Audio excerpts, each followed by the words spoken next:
Are we live?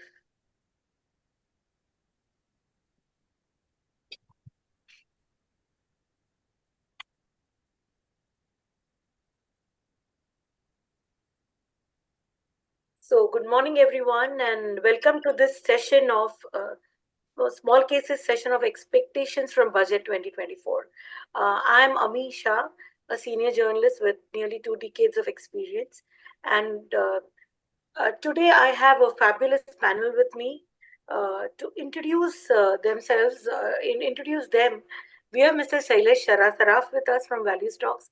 Mr. Saraf is a highly acclaimed figure in the world of finance and has a distinguished career that spans over several decades.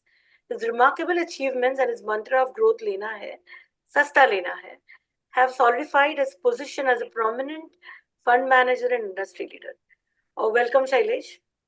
Thank you. Thank you, Ami.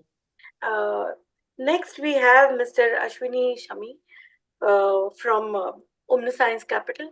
Ashwini co-founded OmniScience Capital to bring scientific investing to global markets.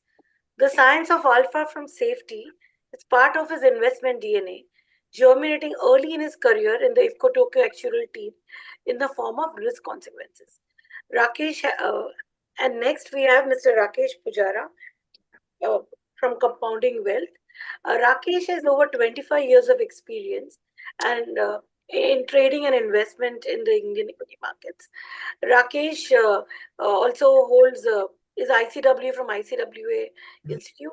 He's the founder of Compounding Wealth Advisors and is in the business for more than a decade. So thank you, dear panelists, to have a kickstart to today's topic. Looking back, the year 2023 has been a fabulous one for the investors. The dream bull run that started from the 2020 lows is still on, and equity investments and stock markets are discussion at all dinner tables now.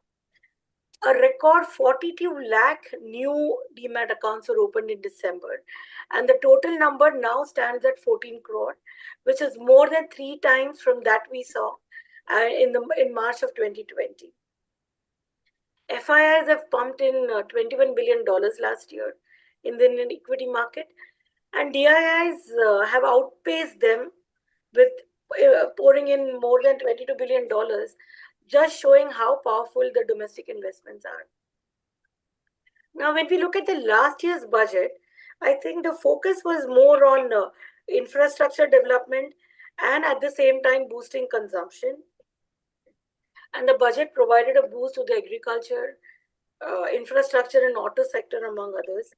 And now coming to this year's budget expectations, I think I'll start with Rakesh first.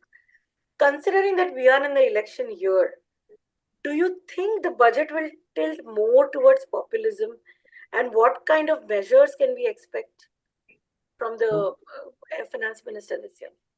I would not call it populism. I would call it little more compassionate towards the bottom of the pyramid people. And this government has been very sensitive about that. They have been providing free food for almost 75 crore people for last 3 years. And I think they will continue for the next 2-3 years. Apart from providing food, they are giving a lot of direct benefit transfer and all that. I think that will continue. But one thing I will give it to the government that they have not, crossed the line of fiscal prudence so far, and they are walking the talk. And even during Corona types crisis, also they did not go overboard like other central bankers. And today we are reaping the benefit of that. Yes, some amount of populism is always expected, and they are necessary to win election. At the same time, government is, I think, cognizant of the fact that fiscal prudence is also required, and I don't think they will cross that line this time also. Ashwini, your thoughts, how difficult will it be for government, considering that we have elections and, how difficult would it be to adhere to fiscal discipline? Well, I think it's going to be quite easy to maintain this year's fiscal target of 5.9%. In fact, government is quite in line of their target to achieve, 4.5% fiscal deficit target by FY26, right? So if you look at the like broadly the numbers that whatever the December end the numbers came out in terms of the earning of government, the direct tax collection has already jumped 21%, right? Which in the initial budget estimate it was expected to grow by let's say 10.5%. So that kind of a extra leeway has already been created in terms of being comfortable with the with meeting the fiscal deficit target. In fact, apart from the all the populist measures or the kind of supporting the masses mindset that the government is definitely taking care of with higher MSP, food subsidy, your fuel subsidies and so on. The clear focus has been on the infrastructure push, right? So we saw amazing, like out of you don't expect like a 37% increase in the capital expenditure in a single year. That is what they achieved last year. And we spent nearly 13 lakh crores on the capital expenditure, which is again being tracked and in line. So I expect that they will be able to. So that it gives them a leeway, in terms of they can do slightly more little lower capex expenditure while they had taken a large allocation last year itself. So it gives a lot of leeway. Interestingly, if you see in the last year, the expenditure on revenue, the expenditure side didn't grow that much, right? So there was obviously growth in income, there was growth in capex expenditure, but the revenue expenditure actually was flat. So while maintaining, all direct benefit transfers, while maintaining all subsidies, they could maintain a good discipline on the expenditure side while sufficiently allocating, to the capital formation. So I think right now they are in a very comfortable space because the GST collection has been growing beyond or in line with their expectation. The direct tax collection has grown way ahead of what their expectation was. So they are in a comfortable position, and then I think for the next few years this will continue. All right. Coming to you, Shailesh, do you think the capex momentum we saw last year in the budget, do you think it will continue? And considering that this is going to be an interim budget, do you what areas do you think they will touch upon now in this budget, or and leave things for the final budget? See, if you see the track record of Mr. Modi and Nirmala Sitharaman, they continue with the policies. And right now, the infrastructure spending, all the infrastructure spending will continue. There will be no change per se the infrastructure spending. If you study the last 10 years, they have been continuously growing the infrastructure spending. So that will continue. The only we might get a surprise. They have a habit of coming up with a surprise for the poor, for the farmers. So they might again come with a surprise. If you study last in the 2019 budget before the elections, they had come with a scheme of direct transfer. Okay, so there will be some new surprise which will help the farmers and the poor. But at the same time, the economy will also continue to grow, and the infrastructure spending may increase, not decrease, also in this budget, even in the interim budget. Okay, so how much do you see infra spending? Last year, Same, it will maybe because of the fiscal discipline, they might continue the same figure what they had done last year. They might continue the same figure last year as per last budget. Okay. But it is definitely not going to reduce. All right. Okay. Rakesh, my question to you: Will the budget tilt towards infra, roads, and railways? And if at all, what kind of measures would you like to see? What kind of allocation would you like to see in what areas? What particular industries? The infrastructure, whenever a policy happens, it happens for decades. It doesn't happen for a year or two, right? So when you say we want to connect all the villages with the roads and railways, you are talking 10, 15 years. You're not talking 10, 15 months or maybe a couple of years. So I see a lot of continuation in their past policy also, and I see continuation this policy also. They've been connecting India. I would call it like entire India is under construction today. So, and it's going to be continued for the next 5 to 10 years at least, irrespective of the government, whoever comes.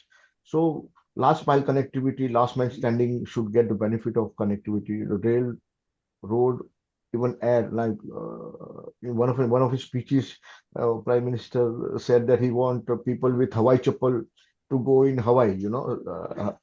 Air basically. So that is the kind of aspirations they are keeping, and they are inspiring us to keep the same inspiration. So if you have to, like in example, when China pushed this kind of agenda in 1990, they continued for 3 decades. So Right. you are talking multi-decadal kind of trend in infrastructure, railway, roads, and not only air but also sea. Also, they are also connecting a lot of sea dedicated uh, freight corridors also being constructed, multiple ports and all that. So it's going to be continued, and I think allocation is going to increase year on year, given the tailwind of the buoyancy in the direct tax and indirect tax collection. Apart from direct tax collection, indirect collection has been increasing because of the increased compliance. So those who are not accounting and just doing off the book transactions are accounting now. So it's all getting resulting into buoyancy in the direct and indirect tax collection. And I think there is no reason why they should even continue with the same allocation. I think they will increase, and they will have sufficient room to do that. Sure. Ashwini, you've been a proponent of defense sector for a long time, and and defense stocks have really performed like one of the best performers over the last year, even in this month already. So I wanted to ask you as to uh, what do you think? Do you expect some boost for the defense sector as well, and what kind of incentives? Yeah, so capital, the capital allocation on the capex for defense is expected to, grow. Last year, we saw the highest capex allocation coming to railway and roads, right? Which saw like huge increase, and defense allocation in terms of capex was not that high. It still was a 10% plus kind of a growth on the capital allocation. This year, we might expect, at least that much or more than that. So it's a longer story in the sense that not only indigenization, like whatever we are consuming in terms of defense capability building and importing a lot of components and defense systems, we are trying to be more self-reliant in terms of defense. So that is the intent. But then beyond that, there's a whole export market which is completely untapped. So, we have seen a lot of JVs with global leaders in the last year, and India, they are setting up production capacities in India, in Indian cities, and there the kind of allocation that has been done, it's not only for Indian markets, it's actually for building India as a base for further exports of all and we have like more than 250 defense systems, which now the defense ministry has come out very clearly in last couple of years through dedicated catalogs and the complete list of companies which people can go out to. We have more than 80 defense attaches in 80 plus countries to give them a single window opportunity to to acquire or to buy defense equipments. That is, I think, the big play on what we have seen so far is it was the easier and quicker gains that you are acquiring 50-55% from the Indian origin companies. Now that has already been increased to 75, beyond 75%, and obviously it will go to 90%, and that's the easier gain initially. But with all the technology transfer that has happened from government institutions to private players and the government entities, and the expanding the market to be able to export in a big way, that is where, and we have extreme competence in terms of being low cost manufacturer, and our technology is at par with a lot of developed nations. So that becomes a compelling proposition for other countries to look at India as a destination where they can fulfill their defense needs, and that is a longer story. So obviously there is a lot of excitement in this space. Defense was not a sector like, if we talk 5 years back, but now it has become a significant part of, the economy, the market, and so on. Right. Thanks, Ashwini. Um, Shailesh, for the rural and agriculture sectors, what kind of measures do you expect, or if there is any wish list of sorts that you have? See, if you study Mr. Modi, he has been always been clear that ये हमारा government गरीब के लिए है. So, and they have come out with very good schemes where the money is spent wisely. If you study the direct transfer, now there is no more corruption. He tries to block all the loopholes, and he comes out with schemes which will benefit the poor in reality, which we have been seeing. The way the poor has been getting the benefits of all the schemes. As I said before, we might come with a completely new scheme which will help the rural economy with the agricultural economy. So the way that the government plans everything and then announces the scheme, where the execution is also fantastic at the ground level. So we might definitely see a surprise scheme again, which we cannot think today, but we will know only on 1st of February. Absolutely. So, one question that I have is that, digressing from the usual, but we have seen a boom in the Indian startup and new tech space, and of course, the companies are burning cash heavily. At the same time, they have been instrumental in generating employment. Also, entrepreneurship uh, has boosted big time in the country right now. So, what kind of measures would you expect from the government in a budget like this to boost the Indian startup space? This is the open question to all of you, actually. Rakesh, if you could go first. So startup culture has recently started in our country, and as I said earlier, all this at a very nation stage, and this trend is going to be continued. Uh, the average age of India is around 27, 28, and youngsters don't want to have that 9 to 5 job. Yeah. They want to work out of the box, and they are coming with fantastic ideas. And we have many low hanging fruits, like how Ashwini mentioned. We have very, very low hanging fruits. Like we are just starting. Like for example, Ola, Uber, and Zomato, and all this. They are all just start, and all the research based ideas and all this transformational with the advent of AI is going to gain momentum. There will be some failures in between, but there will be enough success story to keep us going. So startup government is also very focused on encouraging entrepreneurship, because you can't just be providing job to all 27-year-old people, right? So you have to have entrepreneurship kind of environment, and encourage them to enter new businesses. And there are lot of low hanging fruits. So this startup culture, of course, they are burning cash and all, but ultimately, look at Zomato, how they have penetrated the entire India now, and look at how they are performing well also, something like Paytm and all that. So there will be some startups will burn cash and they might go belly up, but that is the way startup functions, right? And the government is very aware of this fact that there will be few bankruptcies down the road, but that should not discourage us from encouraging the new startups. So this culture, I think, is going to increase, and the kind of exuberance and the energy the young population has, I'm expecting more of it rather than less of it. So that's what my take. Shailesh, what kind of soft incentives do you see the government coming up with for the startup industry? I mean, the new tech space, so to call it. See, a new India requires innovation. Okay, so startups, give the boost to innovation. Previously, because there was no startup system or the taxation benefits were not given, there was no zeal for anybody to start up. And the environment, the political environment, the business environment was not conducive for people to start up. But now it is not like that. So if you state, it is the main program of the government to boost the startup, and it will continue.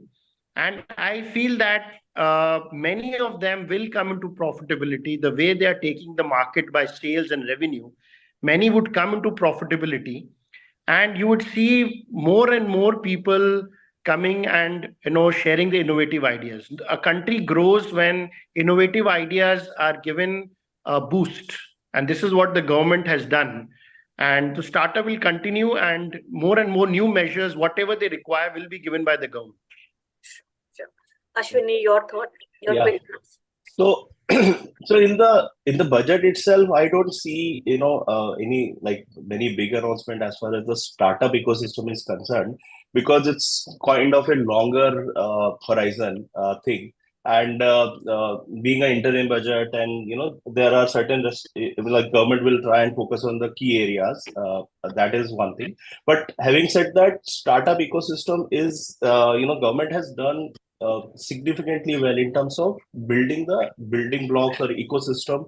Uh, so India Stack is a good example for that, right? The whole Aadhaar infrastructure, the UPI, and ONDC, and so on. So it has created the building blocks for startups to come in and then offer, various services to users, which now can be accessed across the India, right? So we are talking about the bottom of the pyramid. Exactly, that's where the through technology transformation we have opened up the whole Indian market to these startups. And see, small case is a very good example of the same thing, right? Using the cloud infrastructure, using UPI, using Aadhaar based eKYC, and so on. The onboarding of clients, or they want to subscribe to a particular small case, they want to invest, it has become seamless. Like within few minutes, you are able to access what could not have been thought, let's say, 5 years back. Okay, so those building blocks are well in place. Government is as we already mentioned that listing norms, gift city is a very beautiful thing in terms of opening up global market access for startups, for while they can look at gift city as a place to get listed. So I think it's a very dynamic space, and it's a very exciting space at this time, riding on the technology transformation, plus specifics which are unique to India, like UPI and Aadhaar, is just adding to what can be done with using technology and using this digital stack. Right, right. Well, thank you for that. And one question that is bothering every investor alike at this point is, will this interim budget act as a booster for markets, or would it trigger a correction in the short term? I mean, we've been rallying a lot, and so one that, and one, how do you think markets will fare largely uh, in the first half of this year? Rakesh. Yeah. So what I've observed with Nirmala Sitharaman ji, she does not surprise you negatively so far as market is concerned. Every time before the budget, some sort of a fear is instilled in the mind of investors, like long term might go away and they might be subjected to the normal rate and all that. First of all, this is a vote on account, so all this thing will not happen. Uh, they have been encouraging investors to come in India, and I don't think so there will be any negative announcement. So anything, not even negative announcement, will be a positive for the market. And markets has been rallying and stupendous gain, but this kind of environment might sustain for coming 2 or 3 years. You may not see the gains like 2023, but you may see say 10-15% kind of gains on a consistent basis in indexes and sector rotations, and people like Ashwini will flourish well. They'll catch the themes and they'll make good money. This is stock pickers market. And believe me, I'm not expecting any deep correction. Correction will be shallow in terms of price as well as time. Because so given that 17, 18,000 SIP to be deployed every month, there is no such paper supply. Government might come with aggressive disinvestment plan next year, give OFS and all that, given the stupendous rise in the valuation of PSC sectors. And they might choose to offload some of them next year. And that will kind of ensure adequate supply so that market does not enter that bubble zone. At the same time, they will not flood the market with so much divestment that it kills the primary demand. So I think it's going to be tightrope walking, and buoyancy in the environment will continue. Market may not rise the way they have risen in 2023, but I don't expect they will fall either. They might fall intermediate and then continue the bull run. This is a multi-year bull run where you will see intermediate corrections. Yes, of course, you will see intermediate correction. You will see sector rotation. Yes, you will have to be on your toes to rotate your sectors. Otherwise, there are pockets like South India Bank, for example, just to give you a few names, who are scaling new highs, and there are HDFC Bank which is scaling new low, which is not very normal. So it is a stock pickers market, and you have to be on your toes. Returns are not given for the next year. You have to work for it, and you'll have to really be on your toes to get your returns. But there will be enough opportunities for everybody, I think. Shailesh, where do you see value, if at all, at this point of time? Or let me phrase it this way, because I'm not sure how we define value in a bull market that's on and on and on. But which sectors do you think look promising at this point of time from a stock market perspective? And So until, of course, we have elections coming up. So, I agree with Rakesh Bhai, and I just want to add one more thing on the budget of whether there will be a short-term correction or not a correction. I would like to add my views on that. See, now the economy is on a very strong footing. Budget is just one event, and the government is very sincere and very, predictable when it comes to policies. They don't change policies every year. So we are going to continue. So the economic policies will continue. So we might have short-term corrections, which is possible because of the populism. Some short-term correction might come. That is healthy for the market. But on the long run, we are going towards a 5 and 7 trillion economy. So if that happens, market will give multifold returns. What we see in the last year, we might be surprised that we might get similar returns in the next 3 years, 4 years, because we are in a tremendous growth path. Okay, short-term corrections are possible, but long-term we are highly exuberant and highly, very very uh, positive about the markets. Okay, your second question on the sectors. See, the government wants India to be strong. They will continue to spend on the defense.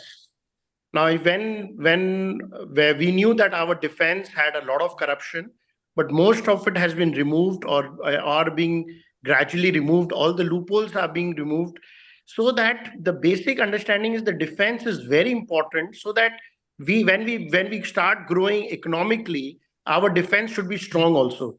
So the government will continue to spend on defense. The railways is a very important thing for the transportation, for the goods to be transferred from one area to another. The right now the railways which we are planning from India to Europe, that is going to boost the railway sector again. So defense will be boosted, railways will be definitely be boosted in a very big way. We will see capital allocation on the road infrastructure. So all these things will continue. So capital goods, manufacturing, infra, I think so. Automobile is a very, very big sector, and in which healthcare is also a very big area where a lot of money. Financial services is also doing well. Sometimes I don't hear people talking about the financial services, but the entire financial services is also doing very well. thanks, Shailesh.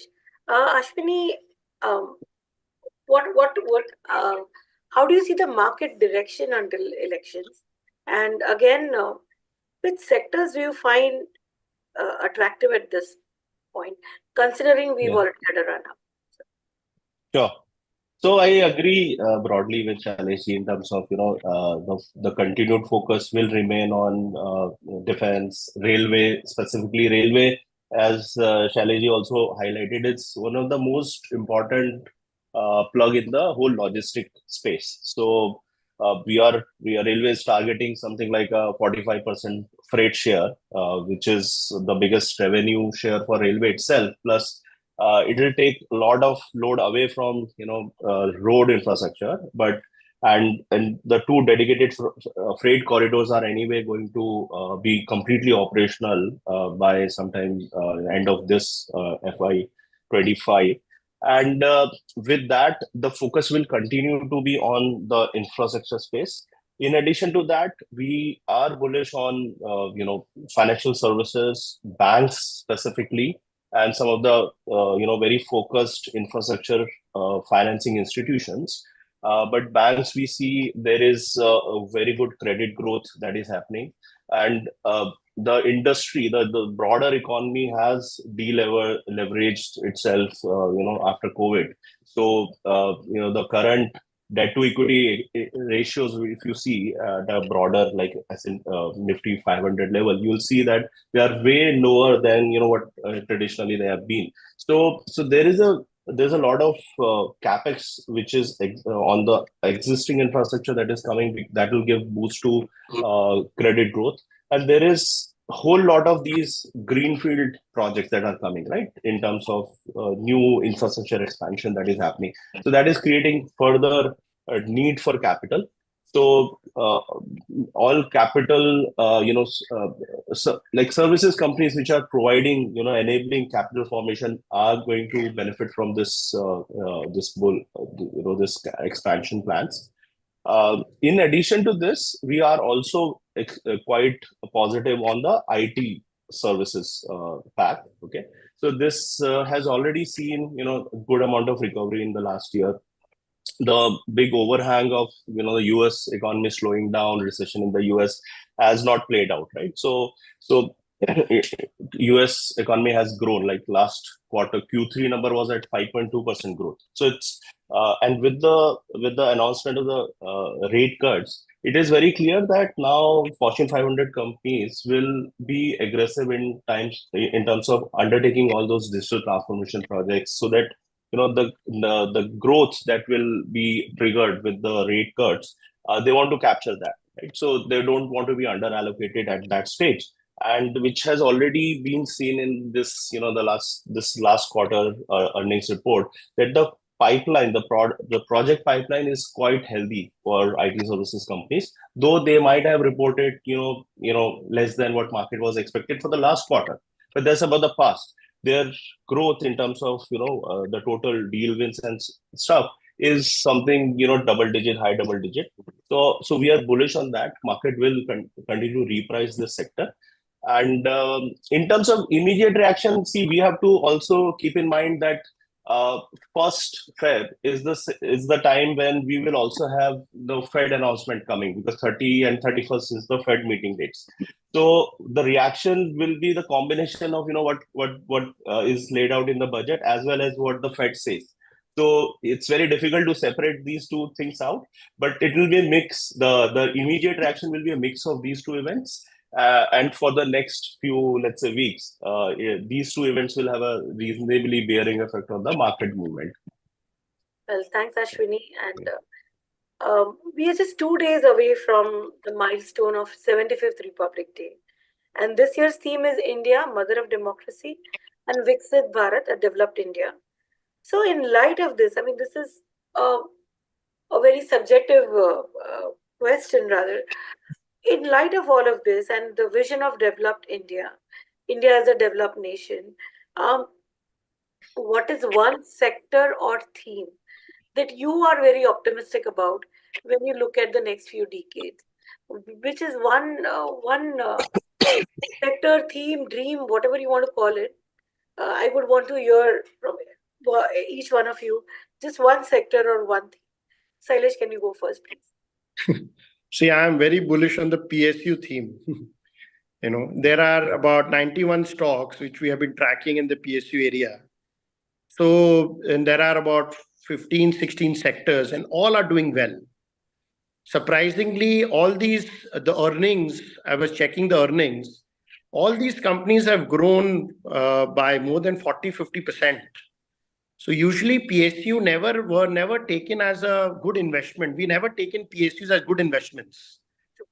But in the last two years, we have seen that the way PSUs are giving the earnings, on all the PSUs, like if you study the railway stocks, the PSU banks, then you have the financial institution, the REC, PFC, RFC, then you see the logistics space, you see the power generation space. So PSU theme is the biggest theme probably for the next 3-4 years. The way the government is continuing, I think so the PSU theme will be the biggest theme for the next few years. Well, thanks, Shailesh. Rakesh, which is one sector or theme that you are eagerly, watching out for over the next decade or more, I would say. Decade of more, I'll give you one perspective. Like when we attained independence, per capita income in rupee terms was 265 rupees. Correct. And today it is 2,25,000 approximately. Right. So when you grow from 265 to 2,25,000, you are looking to fulfill your basic needs like food, shelter, and clothing. I think that will almost get everybody has got access to food. With PM Awas Yojana, everybody will have some shelter in next 2 3 years. And clothing, of course, you don't find many people without clothes, right? Which you used to find earlier. So all these once the basic needs are satisfied, people look for discretionary consumption. So discretionary consumption is the theme that will continue for the next decade or two, where a recent report by Goldman Sachs also talks about premiumization of Indian economy. When you travel from developing to developed country, a lot of things that were in past considered as luxury will be considered as necessity. Like you are not seeing many cars in the family, say 10 years back. Now you are seeing one car, two car, three cars per family, and air conditioner like you'll find in all homes, like all bedrooms and all living rooms and all that. So all this will continue, and discretionary consumption will take, like something like food processing, for example. When the per capita income rises from say $2,700 to say $5,000, so ready to eat food, processed foods, these are the kind of themes that will continue for the next, like likes of Hindustan Liver, who were selling shops and shampoos and all that. They worked for the last 3 decades. Now the people will sell a little premium kind of discretionary consumption, like travel, for example. It's a discretionary consumption, but now people have started traveling. People have started wearing luxury brands, luxury watches, and a lot of discretionary spending happening. Uh, White goods, for example, is a multi-decade again, like air conditioners and all that. So all this will continue for the next decade or two. And premiumization, which the Goldman Sachs report, everybody should read how they've given the big picture, how the premiumization of Indian economy will happen and what kind of sector that will grow. And we are fortunate that we have more than 5,000 listed companies in India. We have sufficient for everybody to find their new theme or a new pick. And I think next decade or two, as Prime Minister said, this is the Amrit Kal, and anybody who is actively involved with the market will make money, uh, irrespective of whether you pick this theme or that theme. Everything will work at some point or other. Thank you. Thank you, Rakesh. Ashwini, Yeah. one theme or dream Yeah. that you are watching Yeah. watching out closely for the next decade. So, so the dream is Viksit Bharat more than one single theme, and I think this was introduced as a Amrit Kal concept, couple of years back, and I think we are steadily, moving towards that dream. It requires, the founding is very clearly based on, having the Gati Shakti vision, which was the logistics. You have to fix your logistics if you want to manufacture and export for the world. That is the first thing you have to fix. You have to promote, sunrise industries, the new sectors. You have to support them. You have to do a inclusive development, and you have to bring in masses, which technology is playing a big role in terms of enabling the broader market and inclusion of everyone. And then you have to provide financing for all this to happen, right? So I think government is bang on trying to kind of balance out everything while also maintaining their fiscal deficit targets and all. So I think the broader themes that we have discussed, I think we are all we at OmniScience are also bullish on all this infrastructure, specifically infrastructure play. That is the first building block before we go to the next consumption driven themes, but that is where right now the focus is. Second, one theme that we have not discussed so far, and I think that has a very strong focus is the power. Right? So power itself, the consumption is going to grow significantly in terms of, let's say, per capita units of power that is consumed in India right now to what is going to be 10 years down the line. There will be double digit growths in that, right? And triggers are one is the premiumization, right? When your per capita income is growing, your power consumption need goes higher. So that is absolutely, with growth in GDP, will be achieved. But other than that, there's a concept of electric vehicles which is evolving, for public infrastructure as well as private travel and everything. So our estimates are that by 2030, 25% of additional power will be required just to charge your EV infrastructure. Other than that, the freight, as I talked about earlier, like railway is targeting higher freight share in the economy, and all these dedicated freight corridors are going to be running on electricity, right? So there's a clear shift away from fuel driven freight to electricity driven freight. So again, the power consumption goes higher significantly because of that. So I think that is a space where we have already seen a lot of expenditure happening. We'll continue to see a lot of expenditure happening. So the revenue growth, the earnings growth will happen. The second important point, while everything is growing and the whole economy is growing, and then we want to be very sector specific at times. As Rakesh talked about initially, that's a stock picker market. This comes from not only just identifying the high growth sector, because as we have seen that the infrastructure is growing, the consumption is good. So nearly financial services has to grow because it is providing capital for all that growth to happen. So many things are growing. Now, to make decent return or attractive returns, the valuation plays now an important role, right? So while we tread this path of Amrit Kal or a Viksit Bharat, a lot of the growth will happen across sectors. But in that euphoria, certain sectors will go to higher or extremely higher valuations, which is where, as investors, we have to take a note and then trim our allocations there, and then identify what is now more attractively priced. And these cycles may be 3 year, 5 year, kind of. But you have to continuously keep allocating to sectors which are growing, but then are also available at higher discount to intrinsic value compared to the another sector which is also growing, albeit maybe at a slightly higher clip also. So from that angle, I think, as I talked about, financial services, power, these are two very attractive space.